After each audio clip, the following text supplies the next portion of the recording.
I really think the real key is keeping good maintenance on the property.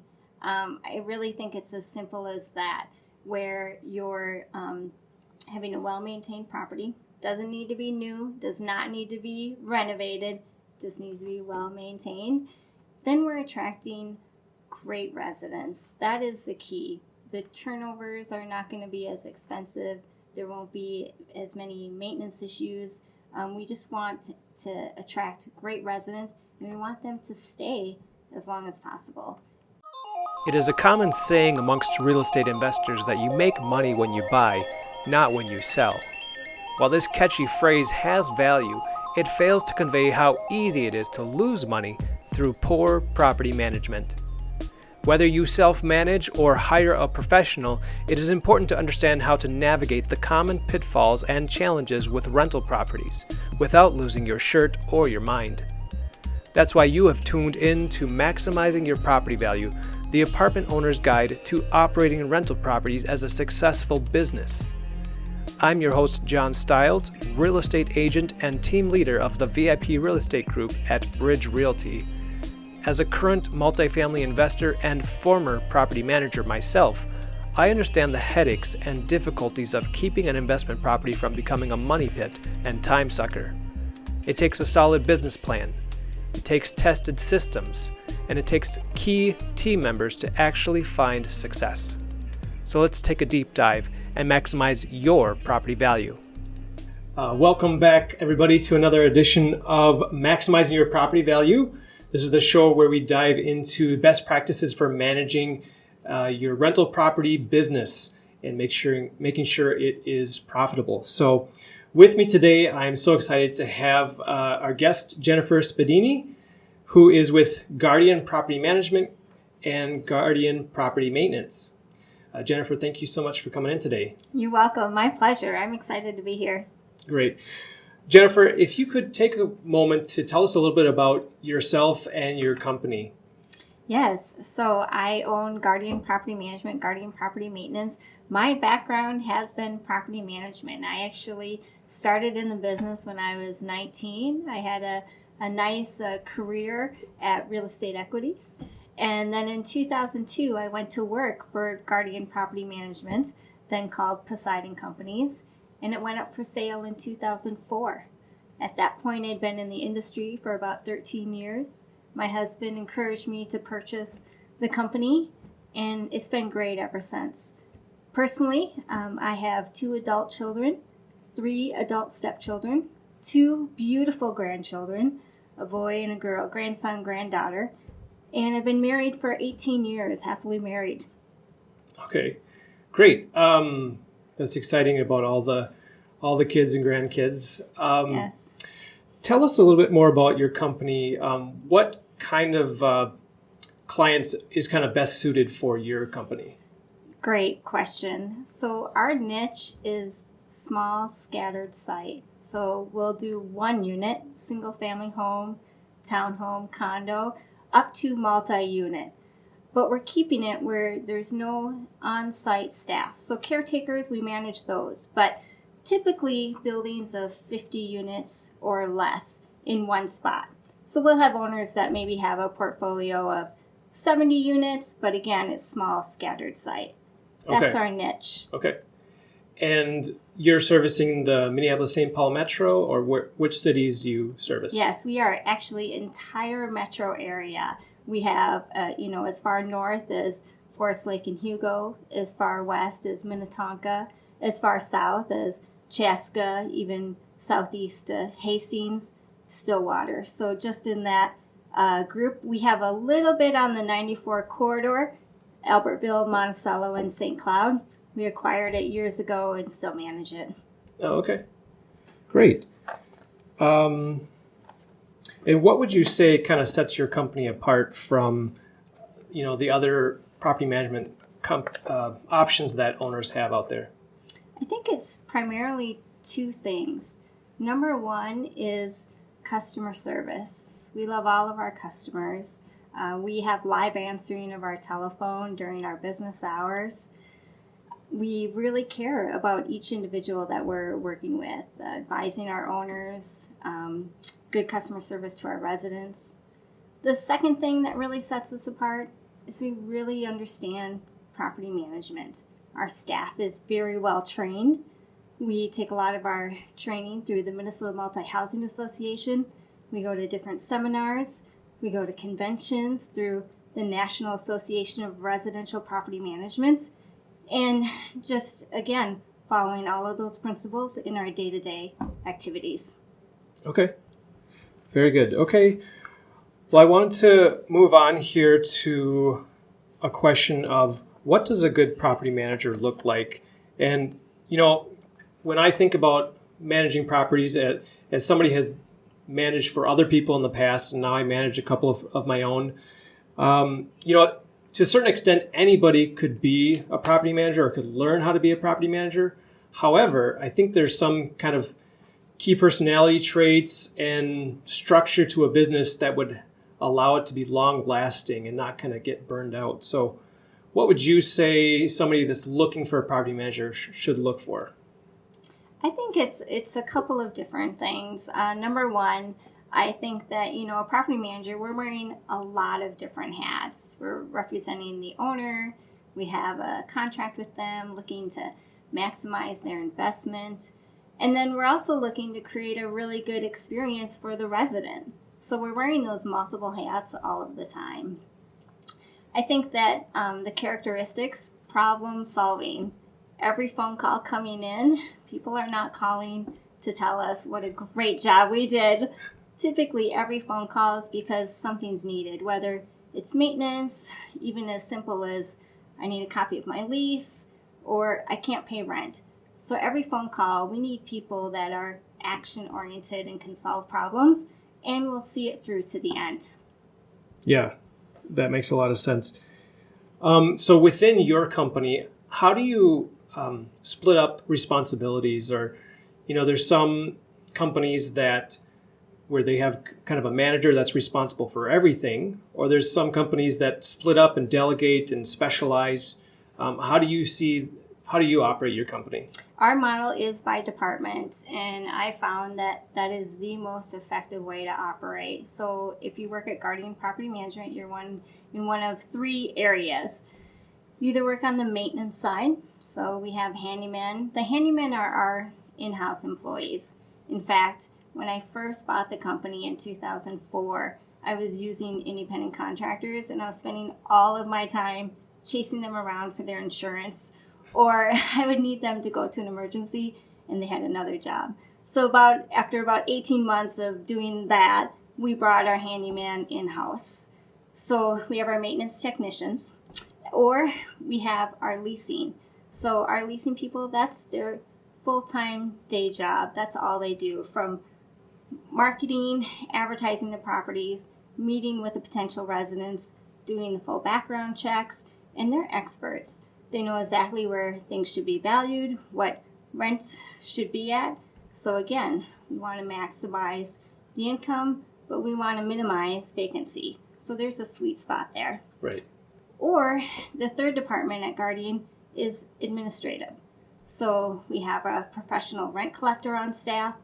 We have people that do the lease enforcement. And it just works well to have those categories separated out.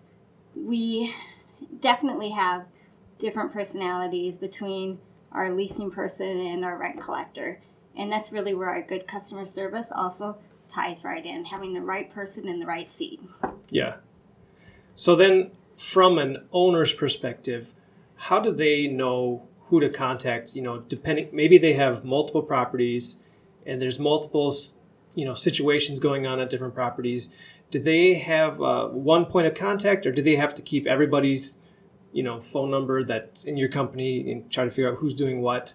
It can be a little confusing. We try to make it as easy as possible. Number one, for anything maintenance related, they just email into maintenance@guardianprop.com, and we disperse it from there and handle it. Additionally, residents, they have a portal that they can log into. So they just log into a portal and they can submit any kind of question or request, and it'll go to the right person. Or if someone calls into our office, the phone is answered, "How may I direct your call?" They just tell us the topic and we get them to the right person. Yeah.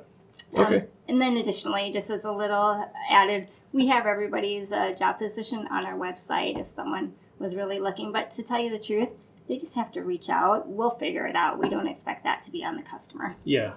Okay, that makes good sense. So now I have a segment in our show here that's called Tenants Make Me Laugh. Okay. And I wanted you to share with us experience from your company or your own experience of a situation with a tenant that you just can't make up and just kind of leaves you shaking your head. All right. Well, we had a situation one time where our rent collector was calling about past due rent. And we start that process on the day after the rent is considered late. So my rent collector calls up this lady and says, "Hello, Collie, we have not received your rent payment. When can we expect this?" And immediately she just really becomes very emotional. She's crying, she's sobbing. She's telling the rent collector that she is unable to pay her rent. In fact, her mother died. She has no money to bury her mother. And the rent collector says, "Well, where is she?" She's in the back bedroom and she's crying and very unconsolable. So we get off the phone and we call the police and we say, "This is what she told us. We don't know what to do." And they go and check it out. Fortunately, the mother was cremated. Okay. And so the reason the woman didn't have her rent was she couldn't bury her mother. But fortunately, that worked out okay. Okay. So there wasn't someone deceased in the back bedroom. No, but you can imagine that is exactly what we pictured. So. Oh, my. Yes. Okay. Well, thank you for sharing that story for our segment, Tenants Make Me Laugh. So the next thing I want to talk about, you've already touched on it a lot, and that's customer service. Because to me, the way that you handle relationships in this business, both facing your customer, the property owner, and your customer, the tenant, is super important. It's what will make you successful or not. So can you define for us maybe what is good customer service in property management? Getting back to people. When people come and they look at our services and they're coming from maybe other experiences, their number one complaint is there was not enough good communication. So we have a lot of stopping points that have us reaching out to the property owner, communicating with them about their property. And again, that is what I think the key is to any customer service, is they just want to understand or know what's going on. And then from there, the owner can be as involved or uninvolved as they want. And we have different levels. Some owners want to be involved. Other owners are like, "Thanks for the heads up. Good to know." And that's, where they want their involvement. Yeah. So staying in contact, responding to voicemails, emails. Correct. Promptly. Yes. Do you set any sort of system in place or standards in place for your team to say, we want to respond within 24 hours, 12 hours, 1 hour? We don't have a set 12 hours, but reasonable time. We use that term as, getting back to people within that business day, letting them know. Of course, we're triaging. Emergencies always fall right to the top. Yeah. And then how we handle all that is we staff up. So we have, administrative assistants that is typically most phone calls and stuff coming in are maintenance related. So we have administrative assistants that are in that inbox monitoring all of those emails so that they can get back to people, triage again. Emergencies get done first, and then from there connecting with the property owner, the resident, or the vendor. Yep. Very good. In my experience of talking to and networking with property investors, there's a term that goes around that's managing the manager. Could you tell me, how do you look at the relationship with the owner and what's your role in their investment business? I think when we're first meeting with a client, that's when we're understanding what kind of involvement they want. And so it's all about building the relationship. And so some owners, as we get to know them, they really only want high level information. And you're working together those first few months and figuring out, know your client, right? That would be our saying. And then figuring out what's important to them, what's not. So we have a basic list of standards of communication. And then as you get to build relationship with your clients, you'll know who wants a little more, who wants a little less. And really, again, back to the customer service, understand your client. Yep. And part of that process is built through as we get to know them and take in the property, but then just, that first year is, we work with them maybe on a turnover or something that might come up. Yep. Okay.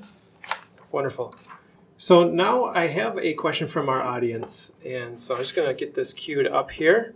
Hi, my name is Justin, and my question for this episode is, for rental properties, do you recommend having the tenants pay for the water as far as utilities, being that water can stay with the property, or do you roll that into your rent and pay it out of the rent?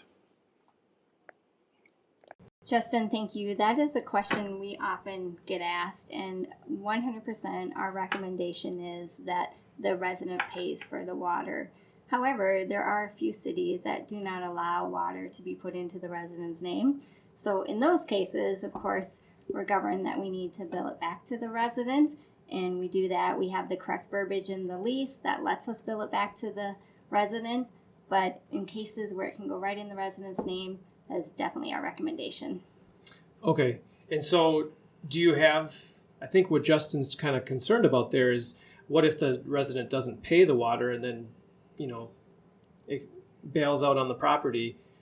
If they were to do that with their electricity or gas, that bill follows them, but the water bill stays with the property. So do you run into that issue at all? Or most cities that allow the resident to put the water in their name, they are happy to send a duplicate to the owner or management company, so we can keep track on that on a monthly basis to see if they've paid or not. And then additionally, one of our processes is when we're doing the resident move out and the security deposit disposition, anyone that has water as part of their utility, we call the city to make sure it's current before we finalize that security deposit. Okay. So we have checks and balances in our system to address that. Okay, very good. Well, now I just want to address our audience here. I really appreciate if any of you out there can interact with us here on the show. We'd like to invite you to submit a question for our managers and owners that we're interviewing.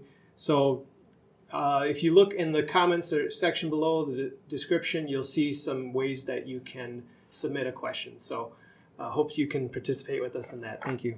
Okay, so the next thing I wanted to cover is income and expenses. So for a property investor, the value of their property is based on the income minus expenses and therefore their net operating income.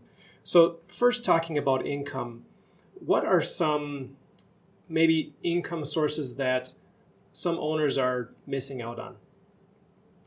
I think the real key, well, in speaking in smaller site properties, I really think the real key is keeping good maintenance on the property. I really think it's as simple as that, where you're having a well-maintained property. Doesn't need to be new, does not need to be renovated, just needs to be well-maintained. Then we're attracting great residents. That is the key. The turnovers are not going to be as expensive. There won't be as many maintenance issues. We just want to attract great residents, and we want them to stay as long as possible. And I think that's the key. So, it's a few different things, but I think minimizing that turnover. Of course, there's the basics, like there's storage fees and parking fees and pet fees, but we're all doing that already anyways. So I think, again, maintaining the property attracting a good resident and keeping them there. Okay. So kind of that tenant retention and avoiding vacancy by just maintaining the property is what you're saying. That is exactly what I'm saying, yep. Okay. That's a good one.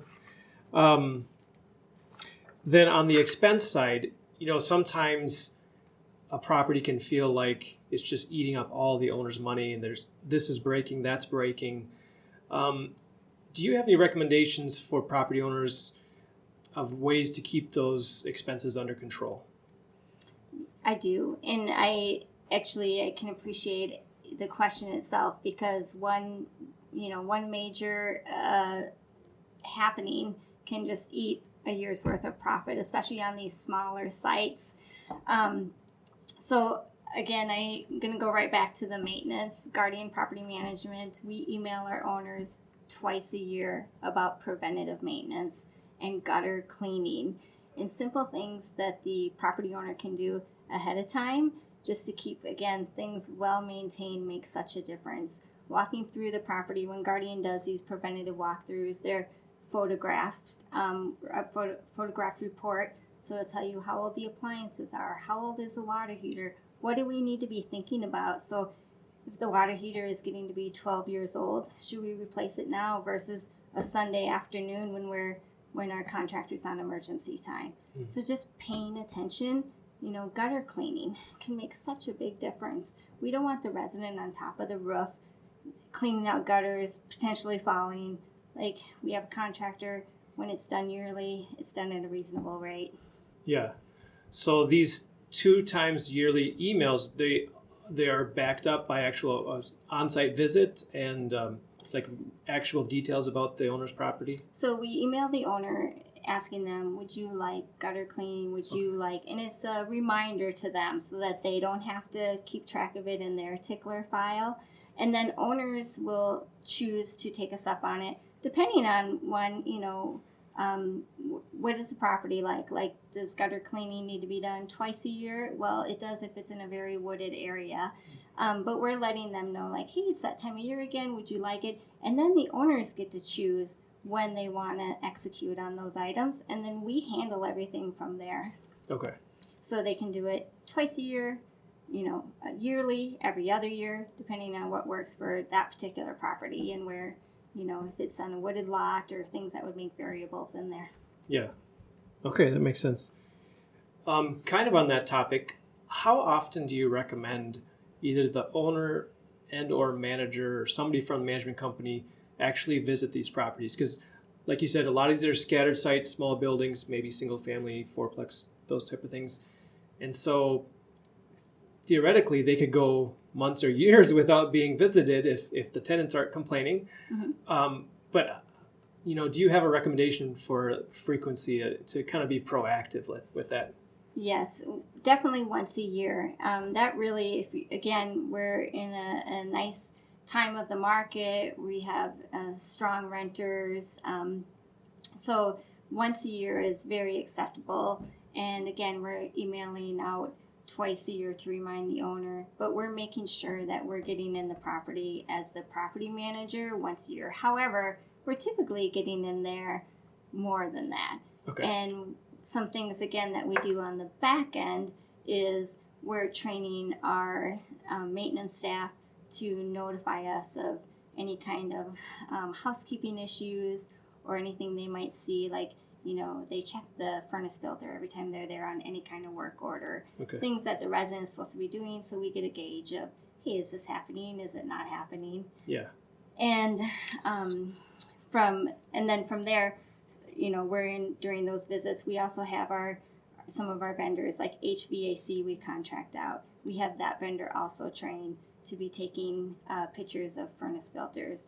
The drain cleaning company, if they end up having to come out and pull a toilet, we have them taking pictures, was there a toy in there? So we've done a lot of training. We have a system and process so that if there is something that we need to follow up with the resident on, we have documentation and a process to do that. Yeah, that's all very important.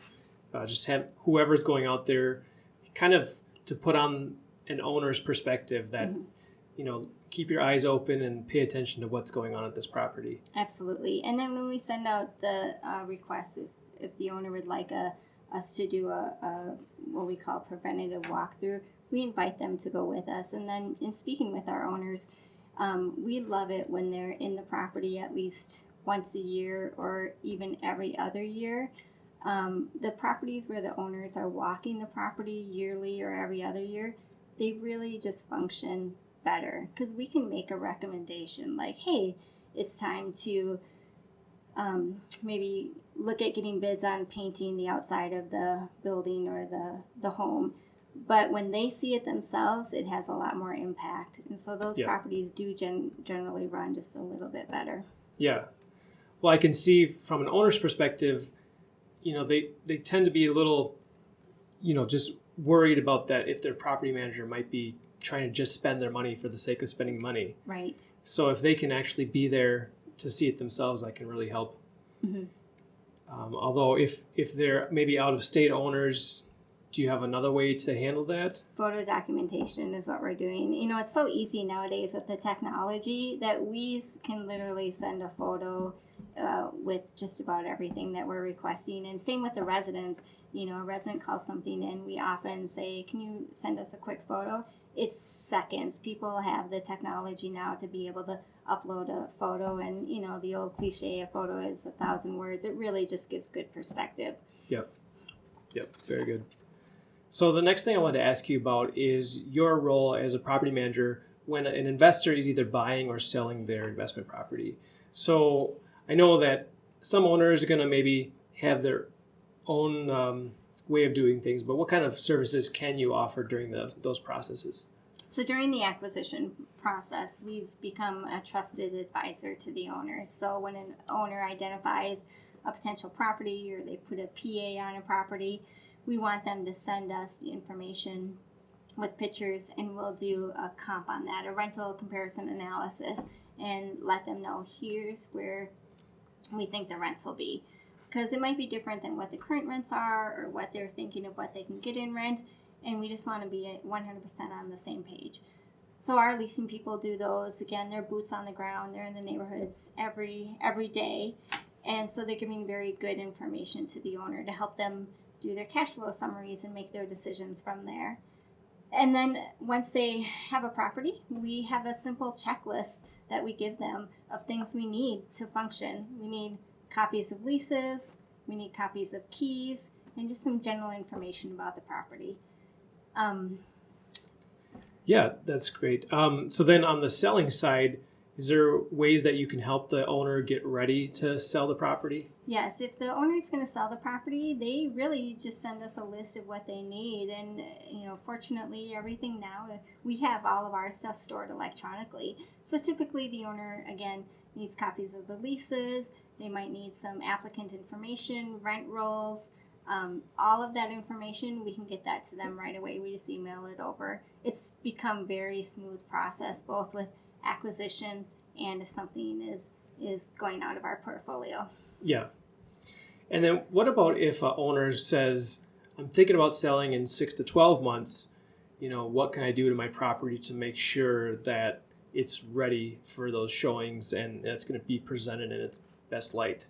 Typically what we'll do is we'll walk the property with the owner, see if they want to do any upgrades, and we can coordinate all that work, whether there's any new carpet or anything that they want to do to get the property ready for sale. And then we're also working with the owners just on the leases. Do we want to move any month to month or move any to a term lease? And we're working with them, and then we're coordinating everything. So again, making it as smooth as possible. Yeah. I know when I'm working with people, it can go a lot better if there's planning ahead of time versus just deciding, I want to sell, and then we go look at the property and there's lots of things kind of out of place that should have been thought about. So I'm just a big advocate for preparing to sell ahead of time. Yes, absolutely. And then once the property owner has the property listed, a lot of times what the realtor would do is set block showings. That way, the resident has proper notification if there's a resident there, and everybody knows what to expect. And it's, less intrusive versus all of the showings that the resident could get, many hours of the day. Yeah. Yep. In this market, there's a lot of demand, and we're having a ton of showings right in the first weeks of it being on the property, even the first days.